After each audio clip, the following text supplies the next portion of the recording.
Click করেছো video, জানি না তুমি ছেলে নাকি মেয়ে, তবে যেই হও না কেন, যদি ডিপ্রেশনের মধ্যে চলে গিয়ে থাকো তাহলে এই ভিডিওটা তোমার জন্য। তোমার নিজের অমূল্য জীবন পরিবর্তনের প্রেরণা যোগাবে। কষ্ট পেয়েছো, অনেক কষ্ট, জীবনে এত কষ্ট আগে কখনো পাওনি। একটু মনটাকে শান্ত করো আর এটা মনস্থির করো যে এটা তো সবে শুরু। জীবনে আমাকে আরো কঠিন পরিস্থিতির সম্মুখীন হতে হবে। এটা যদি তুমি একবার মাইন্ডসেট করে ফেলতে পারো তাহলে যতই মানসিক কষ্ট পাও না কেন, তুমি ডিপ্রেশনে কখনোই যাবে না। যে এখনো এই ভিডিওটা দেখছো, এইবার এই কথাগুলো আরো মন দিয়ে শোনো। তুমি নিজের মনটাকে এই প্রশ্নগুলো করে দেখো তো উত্তর মেলে কিনা। কি এই কষ্ট? কেন এই কষ্ট? কিসের জন্য এই কষ্ট? কবে থেকে এলোই বা এই কষ্ট?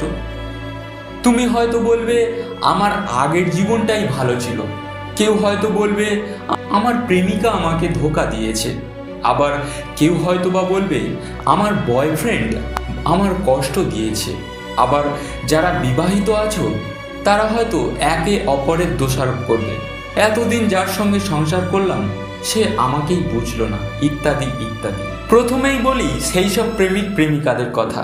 তোমাদের ভুল একটাই, শুধুমাত্র একটা ভুল শোধরাতে পারলেই এই কষ্ট বা ডিপ্রেশন শব্দ থেকে তোমরা মুক্তি পাবে। Note this point. তোমরা আগে প্রেমের জালে জড়িয়ে পড়ো, তারপর তাকে চেনার চেষ্টা করো, বোঝার চেষ্টা করো, আর যখন এটা বুঝতে পারো সে তোমার থেকে বিপরীত, তার আগেই মায়ায় এতটাই জড়িয়ে পড়ো, এতটাই ভালোবেসে ফেলো, তুমি নিজের মনের বিরুদ্ধে গিয়ে সে যা বলে তাই শুনতে থাকো। এইভাবে তুমি তোমার নিজের অস্তিত্বটাকেই নষ্ট করে ফেলো।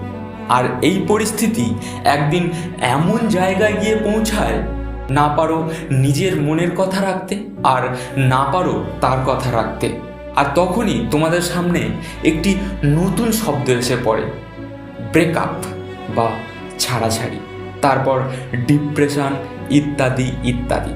তাই বলছি, আগে প্রেমে পড়া নয়, আগে ভালো বন্ধু হয়ে এটা বুঝে নেওয়ার চেষ্টা করো তুমি বাকি জীবনটা যার সাথে কাটাতে চাইছো তার সাথে অ্যাডজাস্ট করে বাকি জীবনটা কাটাতে পারবে তো? তাহলে কষ্ট পাওয়ার চান্স 90% কমে যাবে। আজকের ভিডিওটা এখানেই শেষ করলাম। যদি ভিডিওটির ভালো রেসপন্স পাই তাহলে পার্ট 2 অবশ্যই নিয়ে আসবো। লাইক, কমেন্ট, শেয়ার বা সাবস্ক্রাইব করে আমাকে রেসপন্স করুন।